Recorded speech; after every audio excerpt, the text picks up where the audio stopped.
குடும்பம் அல்லது நாம் செய்யக்கூடிய தொழில் அல்லது நம்மிடத்தில் இருக்கக்கூடிய தொடர்பு அல்லது நாம் இழந்த ஏதேனும் ஒரு இழப்பு, அந்த கவலை, துன்பம், வருத்தம், சிலருக்கு பிள்ளைகள் இல்லையே என்று, சிலருக்கு பிள்ளைகளை கொண்டு, சிலருக்கு சிறந்த தொழில் அமையவில்லையே என்று, சிலருக்கு அமைந்த தொழிலை கொண்டு, இப்படி ஒவ்வொருவருக்கும் ஒவ்வொரு விதமாக கவலைகளினுடைய ரூபம் மாறுபடுகிறது. யாரும் கவலையற்றவர்கள் இல்லை, யாரும் நெருக்கடிகளற்றவர்கள் இல்லை.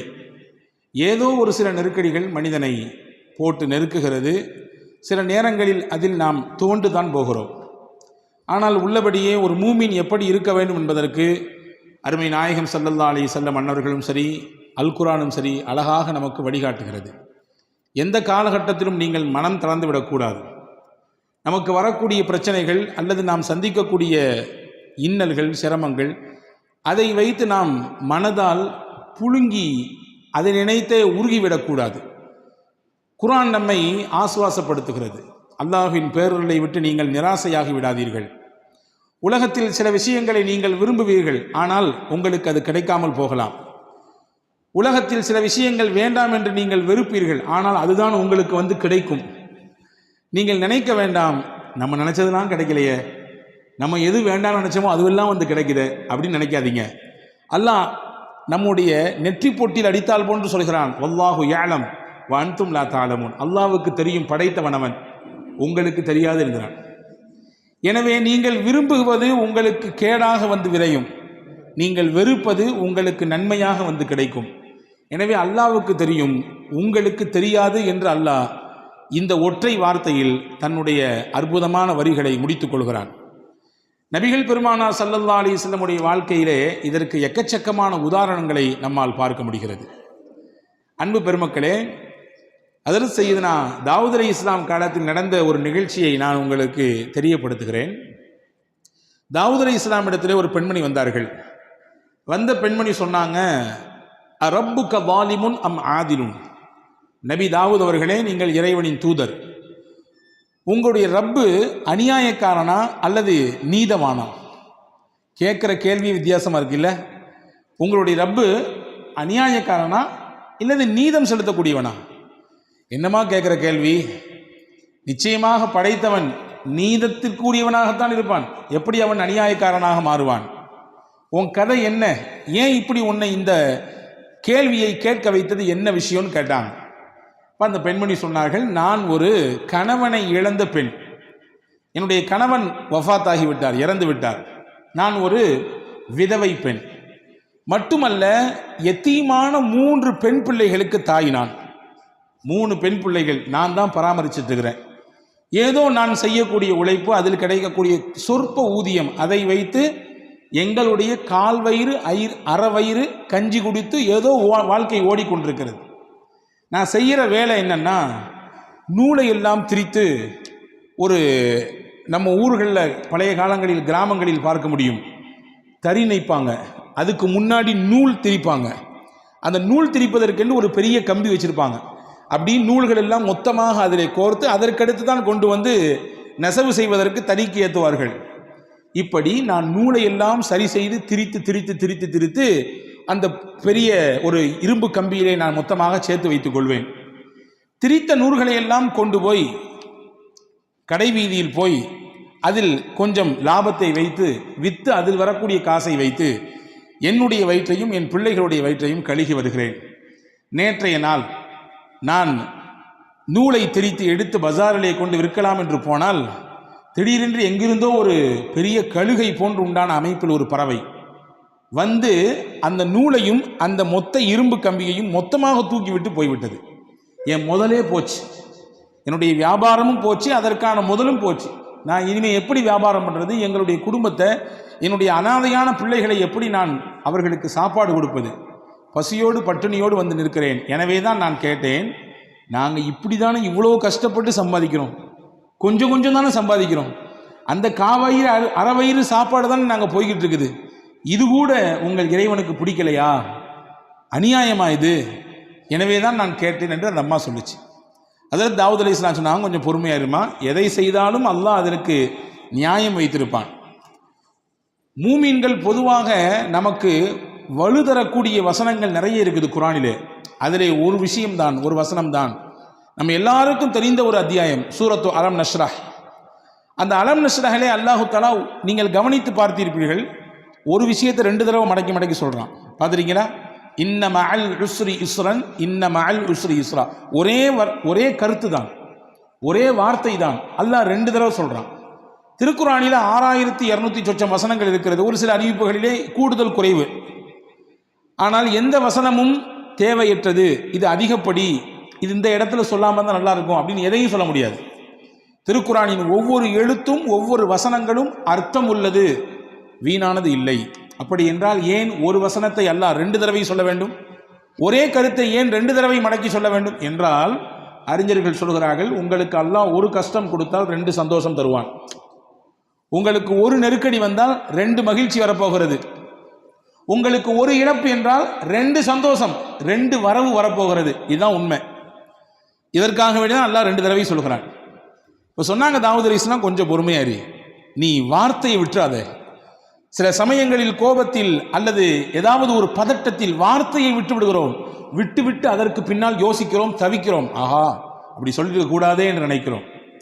தாவூத் அலைஹிஸ்ஸலாம் கொஞ்சம் பொறுமையாரிமா, கொஞ்சம் உட்காருமான்னாங்க. ஒரு ஓரத்தில் உட்கார்ந்தாங்க அந்த அம்மா.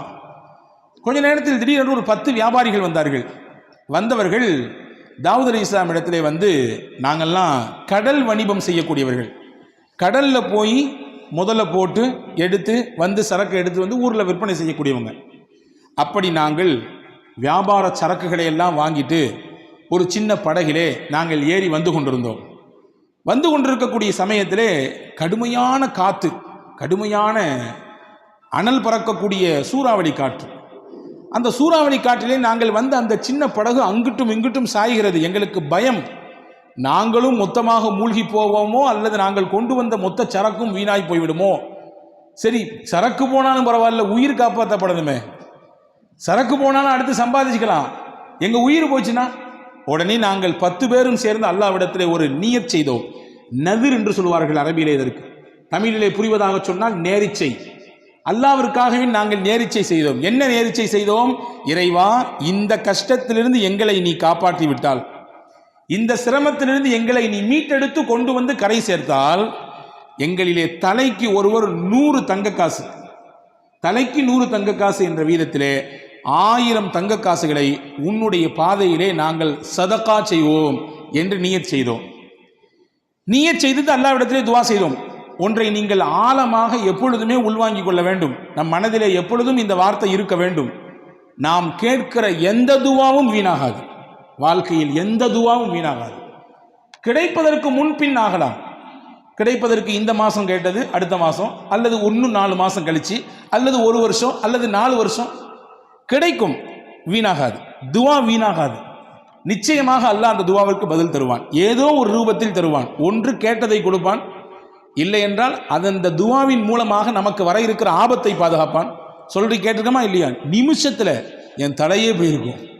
நிமிஷத்தில் அந்த ஆக்சிடென்ட்ல நான் விழுந்திருப்பேன். 1 செகண்ட் தான், எப்படியோ தப்பிச்சேன். அது யாரோ செய்த துவா அல்லது நாம் வாழ்க்கையிலே முன்னால் செய்த துவா. துவா வீணாகாது. இந்த 10 பேரும் துவா செய்கிறார்கள், யா அல்லாஹ் எங்களை காப்பாற்றி விட்டால் நிச்சயமாக நாங்கள் தலைக்கு 100 திர்ஹம், 100 தங்க காசு என்ற வீதத்திலே 1000 தங்க காசுகளை உன்னுடைய பாதையிலே நாங்கள் சதக்கா செய்வோம். நீயத் செஞ்சிட்டா, நேர்ச்சை செஞ்சிட்டா செஞ்சிடணும், அதிலே மாற்றம் இல்லை. கிடைச்ச பின்னாடி கொஞ்சம் கம்மியாக கொடுக்கறது அல்லது கொஞ்சம் தாமதிக்கிறது அல்லது அது தவணையில் போடுறது, இதுவெல்லாம் தப்பு. நேர்ச்சை என்று செய்துவிட்டால் உடனடியாக அதை நிறைவேற்றிவிட வேண்டும். இது மார்க்கம் சொல்லக்கூடிய ஒரு சட்டம். இப்படி துவா செய்துவிட்டு கொஞ்ச நேரத்தில் பார்த்தோம், எங்கிருந்தோ ஒரு பெரிய பறவை வந்தது. அந்த பறவையினுடைய அழகிலே ஒரு பெரிய இரும்பு கம்பி வைத்திருந்தது. அந்த கம்பி நிறைய நூட்கள் சுத்தப்பட்டிருந்தது. கரெக்டாக நாங்கள் இருந்த அந்த கப்பலில், அந்த சின்ன படகிலே கொண்டு அது போட்டுவிட்டு போயிடுச்சு.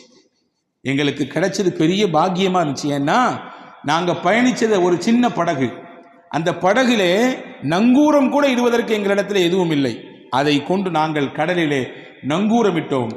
அங்கும் இங்கும் ஆடிக்கொண்டிருந்த எங்களுடைய படகு ஆட்டமில்லாமல் நிசப்தமானது. எங்களை அல்லாஹ் பாதுகாத்தான். இதோ நாங்கள் கரை வந்து விட்டோம்.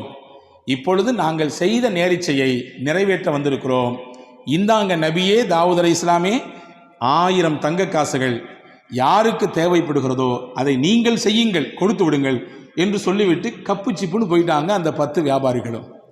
சிரித்து கொண்டே தாவூத் அலைஹிஸ்ஸலாம் அந்த பெண்ணை கூப்பிட்டாங்க, வான்னு கூப்பிட்டாங்க. நீ தானே கொஞ்ச நேரத்துக்கு முன்னாடி வந்து அரப்புக்க லாலிமுன் அம் ஆதிலுன், உங்களுடைய ரப்பு அநியாயக்காரனா நீதவானா என்று நீங்கள் தானே கேட்டீர்கள். ஆமா, நான் தான் கேட்டேன். அல்லாஹ் உன்கிட்ட இருக்கக்கூடிய இந்த நூல் கண்டையும் இந்த இரும்பையும் தூக்கி விட்டு அல்லாஹ் உனக்கு என்ன கொடுக்க நாடிருக்கான் தெரியுமா? இந்த 1000 தங்க காசை கொடுக்க நாடி இருக்கிறான். இந்த 1000 தங்கத்தை உனக்கு தரத்தான், இந்த 1000 ரூபாயை உனக்கு தரத்தான் அல்லாஹ் அதை எடுத்தான். இந்த வச்சுக்கோ, இதுக்கு தகுதியான ஆள் நீதான், நீதே இதை பயன்படுத்து, உன் பிள்ளைகளுக்கு கொண்டு போய் இதை கொடு, உணவு வாங்கி கொடு, உங்களுடைய வாழ்க்கைக்கு தேவையானதை இதை வைத்து பயன்படுத்திக் கொள் என்று தாவூத் அலைஹிஸ்ஸலாம் அந்த பெண்ணிடத்திலே சொல்லி அனுப்பியதாக ஒரு வரலாற்று செய்தி இருக்கிறது. அன்பு சகோதரர்களே, எந்த காலகட்டத்திலும் இதுதான் மூமியின் நம்பிக்கை.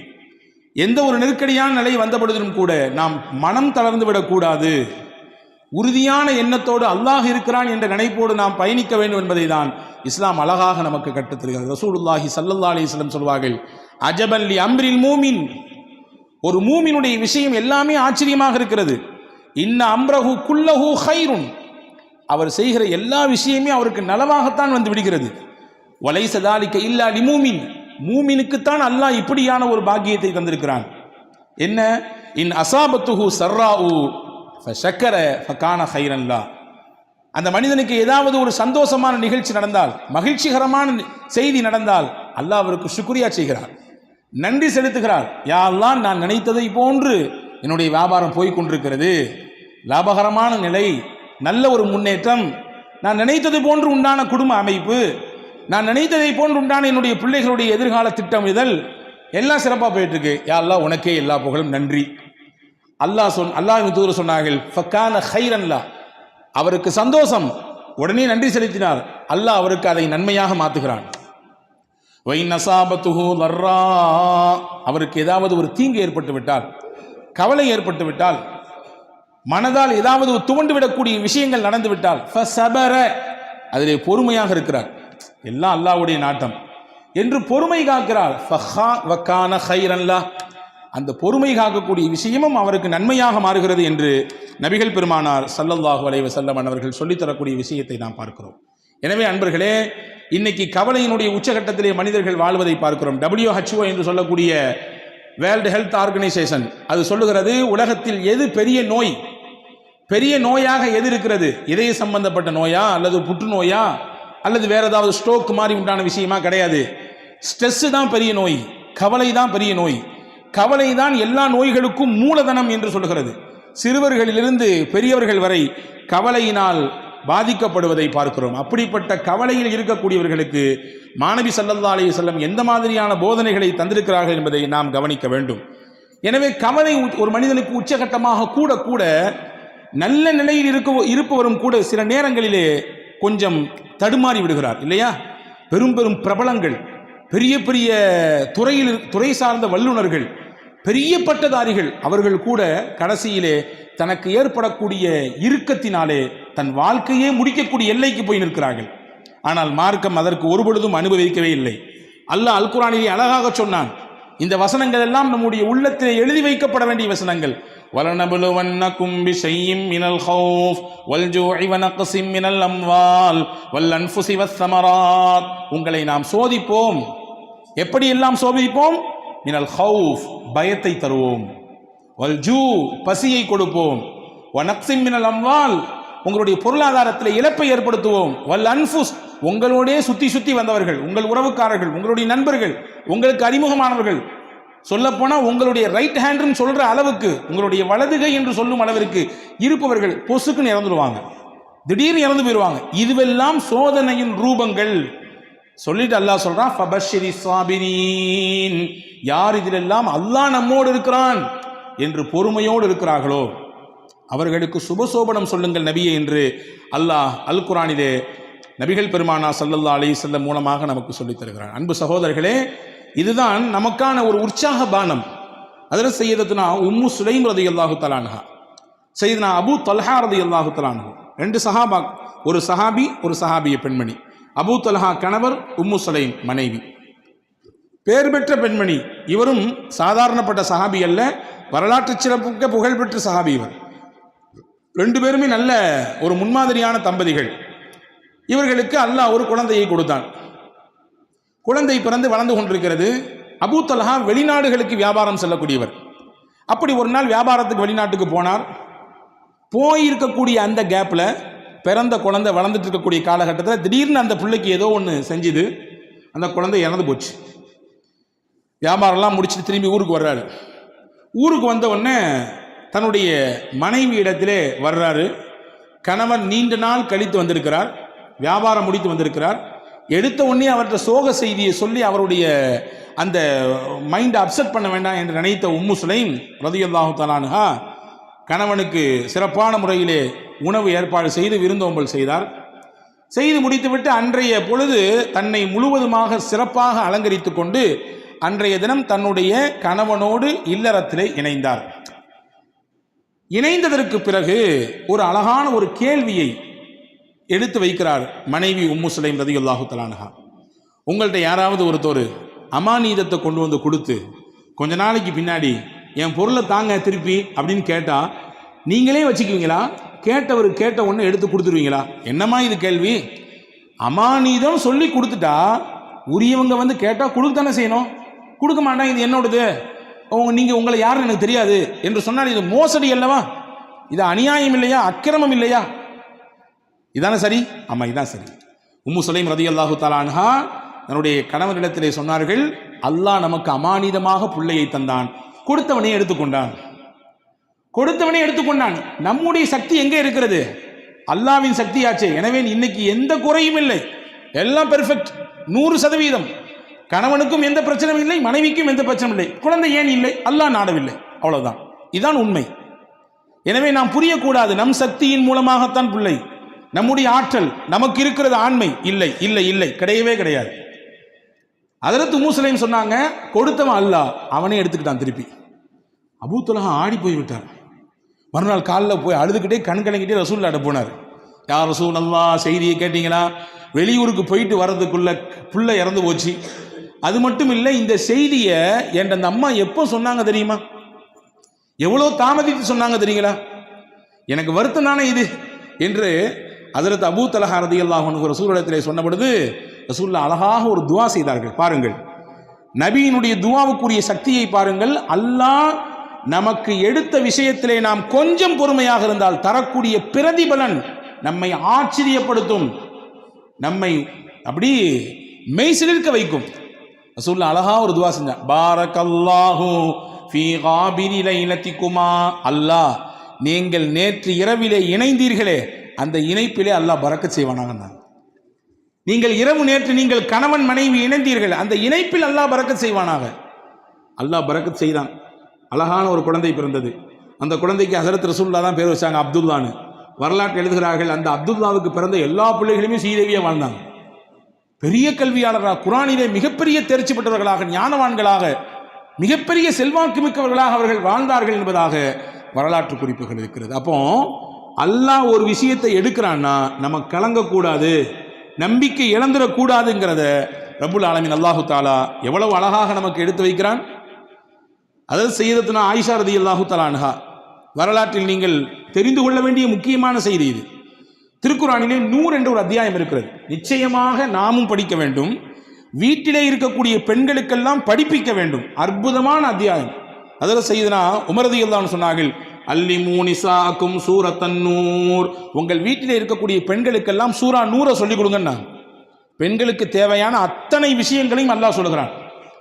எங்க ஹஜ்ரத் ஓதுறதே பெருசா இருக்குது, எங்கிட்டு போய் அதுலேருந்து படிச்சு கொடுக்குறது, அதுலேருந்து இல்லை கருத்தை எப்படி உள்வாங்கிக் கொள்வது, அவ்வளவு செய்திகள் இருக்குது. சின்ன சூறா தான்.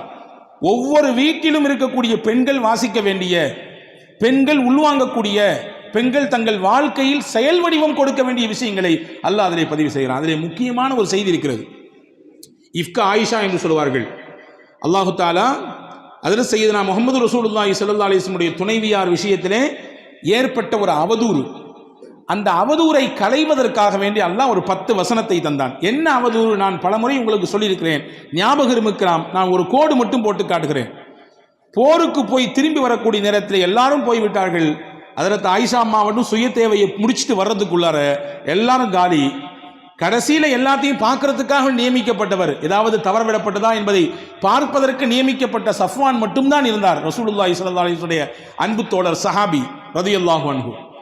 இவங்க ஆயிஷா அம்மாவை கண்டு ரசூலுல்லாஹ்வுடைய துணைவியார் என்பதை உறுதி செய்து தான் வந்த ஒட்டகையை அமர்த்தி வைத்து அதில் மேலே ஆயிஷா அம்மாவை உட்கார வச்சு கீழே பிடிச்சிட்டு நடந்து வந்தாங்க. ஒட்டகத்தினுடைய கயிறை பிடித்து கொண்டு நடந்து வந்தார்கள். மதீனாவுக்குள்ள என்ட்ரி ஆகும்போது முனாஃபிக்கின்கள்லாம் லட்டு சாப்பிட்ற மாதிரி இருந்துச்சு இந்த நிகழ்ச்சி, அல்வா சாப்பிட்ற மாதிரி. என்ன, எல்லாரும் போயாச்சு, முகமது ரசூலுல்லாஹ்வுடைய துணைவியார் மேலே உட்கார்ந்துருக்காங்க, கீழே வர்றது ஒரு அன்னி ஆண் சஃப்வான். இதை அப்படி முடிச்சு போட்டு, பொதுவாகவே தானே இயல்பு தானே, நல்ல விஷயம் ஸ்லோவாக போகும், அதே கெட்ட விஷயம் அப்படி தாறுமாறாக பரவும் இல்லையா, தீயா பரவும். இப்படி தீயாக பரவியது மதீனா முழுக்க. நாயகத்தின் துணைவியார் அன்னை ஆயிஷாவையும் ஹஜ்ரத் சய்யிதுனா சஃப்வான் ரலியல்லாஹு இணைத்து தப்பு தப்பாக பேச்சு. அல்லாஹ் இந்த நிகழ்ச்சி நீண்ட பட்டியல். அல்லாஹ் இதில் யாரெல்லாம் பங்கெடுத்தார்களோ அவர்களுக்கெல்லாம் உலகத்திலும் சோதனையை கொடுத்தான், ஆகிரத்திலும் நிச்சயமாக அதற்கான வேதனை உண்டு என்று குர்ஆனிலே சொன்னான். இந்த நிகழ்ச்சிக்கு அல்லாஹ் பாடம் சொன்னான். இது இல்ல, ஆயிஷா அம்மா மீது எந்த குற்றமும் கிடையாது, அவங்க பத்தினி, 10 மாத்து தங்கம், அவர்கள் ஒரு தூசு கூட அவர்கள் மீது படவில்லை, அவ்வளவு தூய்மையானவங்க. ஏன்னா தூய்மையானவர்களாக இருப்பதினாலே தான் நாயகத்திற்கு அல்லாஹ் துணைவியாக தேர்வு செய்தான், நாயகத்திற்கு மனைவியாக அல்லாஹ் தேர்வு செய்தான். அல்லாஹ்வால் தேர்வு செய்யப்பட்ட முடிவு அது. எனவே அவர்கள் 100% தூய்மையானவர்கள் அப்படிங்கிறத அல்லாஹ் குர்ஆனிலே 10 வசனங்களை கொடுத்து சொன்னான். இதுல என்ன செய்தினா, இந்த வசனங்களை துவங்கும் போது அல்லாஹ் துவங்குறான் பாருங்க. இன்னல்லதீன ஜாஊ பில் இஃப்கி உஸ்பத்தும் மின்கும் லா தஹ்ஸபூஹு ஷர்ரல் லக்கும் பல் ஹுவ கைருல் லக்கும். நபியே, அவதூறாக உங்கள் துணைவியாரின் மீது இட்டுக்கட்டி தேவையில்லாத பழிகளை சுமத்தி கொண்டு சில மக்கள் இந்த தெருவிலே ஊரிலே நடமாடி கொண்டிருக்கிறார்கள். லா தஹ்ஸபூஹு ஷர்ரல் லக்கும், இதை தீங்கு கெடுதி என்று நீங்க நினைக்காதீங்க. பல் ஹுவ கைருல் லக்கும், இது நன்மைன்றான் அல்லாஹ், இது நல்லதுன்றான். எப்படிங்க நன்மை? ரசூலுல்லாஹ்வுடைய குடும்பத்தின் மீது இப்படி பழி சுமத்திட்டாங்க, பொறுக்குமா? நமக்கு தாங்குமா? தாங்காது. அல்லாஹ் சொல்றான் நன்மை. எப்படி நன்மை தெரியுமா? நாயகம் இருக்கும் காலத்திலேயே இந்த நிகழ்ச்சி நடந்தது. எனவே அல்லாஹ் அருள் வசனங்கள் இறக்கி உண்மைப்படுத்திட்டான், தூய்மைப்படுத்திட்டான். எந்த பிரச்சனையும் கிடையாது, 100% ரொம்ப தூய்மையானவர்கள் அப்படிங்கிறத அல்லாஹ் குர்ஆனின் மூலமாக நிரூபித்தான். இந்த குர்ஆன் நபியின் காலத்திலே இறங்கியது அந்த வசனம். இன்னைக்கு நம்ம பேசுறோம், நாளைக்கு பேசுவாங்க, 10 வருஷம் கழிச்சு பேசுவாங்க, 100 வருஷம் கழிச்சு பேசுவாங்க. உலக அழிவு நாள் வரை நாயகத்தினுடைய துணைவியார் தூய்மையானவர்கள் என்றதை பேசிக்கொண்டே இருப்பார்கள். வச்சுக்கங்களேன், ஒரு சின்ன கற்பனை, இதே நிகழ்ச்சி நாயகத்தின் வஃபாத்துக்கு பின்னால் நடந்திருந்தால், நாயகத்தினுடைய ஹயாத்துக்கு பின்னால் நடந்திருந்தால், அது இல்லைங்கிறத ப்ரூஃப் பண்ணிடலாம், வேற விஷயம். ஆனா குர்ஆன் வந்திருக்குது. குர்ஆனினுடைய வசனம் யாரோடு முடிந்து போனது? நாயகத்தோடு முடிந்து போனது. ரசூலுல்லாஹ்வுடைய ஹயாத்தோடு அவர்களுடைய முடிவு குர்ஆனும் கத்தம் ஆயிடுச்சு. வஹி வராது. வஹி வரக்கூடிய காலத்திலேயே இந்த ஒரு செய்தி நடந்து, இப்படிலாம் கிடையாது, 100% பியூர், உங்க வீட்டு துணைவியார்கள் எல்லாம் அவ்வளவு தூய்மையானவர்கள் அப்படிங்கிறத அல்லாஹு தாலா அருமையான முறையிலே இங்கே உலக மக்களுக்கு பறைசாட்டினான். எனவே இது நன்மைதான், தீமைன்னு நினைக்காதீங்கன்னு அல்லாஹ் சொன்னான். அன்பர்களே, நாம் பார்க்கக்கூடிய விதத்தில் தான் இருக்கிறது. நமக்கு வரக்கூடிய விஷயங்கள் எப்படியானது என்பதை நாம் பார்க்கிற விஷயத்தில் தான் இருக்கிறது. கொஞ்சம் நமக்கு ஏற்படக்கூடிய சிரமங்களில், கஷ்டங்களில் கொஞ்சம் பொறுமையாக இருந்தால் அல்லாஹ் அதற்கு மிகச்சிறந்த பகரத்தை தருவான். ஒரு நிகழ்ச்சியை சொல்லுகிறேன் பாருங்கள். அபூ தல்ஹா ரலியல்லாஹு தஆலா அன்ஹு என்ற ஒரு சஹாபி, நபி ஸல்லல்லாஹு உம்மு சலமா ரலியல்லாஹு தஆலா அன்ஹா, அபூ சலமா ரலியல்லாஹு தஆலா அன்ஹா, இவங்க 2 பேரும் கணவன் மனைவி. அதே நேரத்தில் சிறந்த கணவன் மனைவி. சிறந்த கணவன் மனைவி ஏன் சொல்றேன்னா, நாயகத்திரத்தில் என்னெல்லாம் கேட்டாங்களோ அதெல்லாம் ரசூலுல்லாஹ்ட்ட கேட்ட விஷயத்தை அப்படியே மனைவிட்டு அப்படி ஒப்பிச்சிருவாங்க. நல்ல விஷயத்தை ஷேர் பண்ணிக்குவாங்க. இன்னைக்கு எதெல்லாமோ பேசுகிறோம், எங்கெங்க உள்ள விஷயத்தெல்லாம் பேசுகிறோம், குடும்ப விஷயத்தை எடுத்து பேசுகிறோம், மற்ற விஷயங்களை, நல்ல விஷயங்களை நாம் நம்முடைய துணைவியார்களோடு பகிர்ந்து கொள்கிறோமா, அதற்கு குடும்பத்தில் நேரம் வைத்திருக்கிறோமா என்றால் பல நபர்களுக்கு கேள்வியிலே இல்லை என்று தான் வருகிறது, இல்லையா? ஹஸரத் அபூ சலமா நபியிடத்தில் கேட்ட விஷயத்தெல்லாம் ஷேர் பண்ணுவாங்க. அப்படி ஒரு நாள் ஒரு விஷயம் சொன்னாங்க. ரசூலுல்லாஹ் இன்னைக்கு ஒரு செய்தி சொன்னாங்க. என்ன தெரியுமா சொன்னாங்க? யாருக்கு அல்லாஹ் ஒரு சோதனையை தந்து அந்த சோதனையிலே அவர் பொறுமையாக இருந்து இன்னா லில்லாஹி வ இன்னா இலைஹி ராஜிஊன். சோதனைனா இழப்பா இருக்கலாம், கஷ்டமா இருக்கலாம், நெருக்கடியா இருக்கலாம், எதா இருந்தாலும் இருக்கலாம். இன்னா லில்லாஹ் சொல்லிட்டு ஒரு துவா சொன்னார். என்ன துவா? அல்லாஹும்ம அஜிர்னி ஃபீ முஸீபதி வக்லிஃப்னி கைரம் மின்ஹா. யா அல்லாஹ், எனக்கு இந்த இழப்பு ஏற்பட்டிருக்கு, இந்த கஷ்டம் ஏற்பட்டிருக்கு, இதுக்கு நீ தான் கூலி தரணும், நான் இழந்ததை விட சிறந்த பகரத்தை நீ எனக்கு தரணும் என்று ஒருவர் துவா செய்தால் அல்லாஹ் அவருக்கு ஏற்பட்ட இழப்புக்கும் கூலி கொடுப்பான், அவர் இழந்ததை விட மிகச்சிறந்ததையும் கொடுப்பான் அப்படின்னு ரசூலுல்லாஹ் சொன்னாங்கம்மா. அப்படின்னு சொல்லி ஹஜ்ரத் அபூ சலமா உம்மு சலமா ரலியல்லாஹு இடத்திலே சொல்லி கொடுத்தாங்க. இது ஒரு செய்தி. கொஞ்ச நாள் கழிஞ்சது உஹது யுத்தத்துக்கு போனாங்க அபூ சலமா. அவருக்கு ஒரு சின்ன காயம் பட்டுச்சு, திரும்பி வந்தாங்க. அந்த காயமே பெருசாகி கடைசியில் அதுவே மௌத்துல போய் விட்டுடுச்சு, இறந்துட்டாங்க. அப்படி ஒரு அந்யுன்யம். அவர்களின் வரலாற்றை நீங்கள் வாசித்தால் கண்ணீர் தொட்டு தான் பக்கங்களை திருப்ப வேண்டும். ஒரு குடும்பமே சேர்ந்து இந்த மார்க்கத்திற்காக தியாகம் செய்த ஒப்பற்ற குடும்பத்திற்கு சொந்தக்காரர்கள், கணவன் மனைவி சின்ன புள்ள. அவ்வளவு சிறப்பான ஒரு வரலாற்றுக்கு சொந்தக்கார பெண்மணி. கணவன் இறந்துட்டாங்க, தன்னந்தனியா மதீனா நிற்கிறாங்க, குடும்பம் கிடையாது, உறவு கிடையாது, யாரும் இல்லை.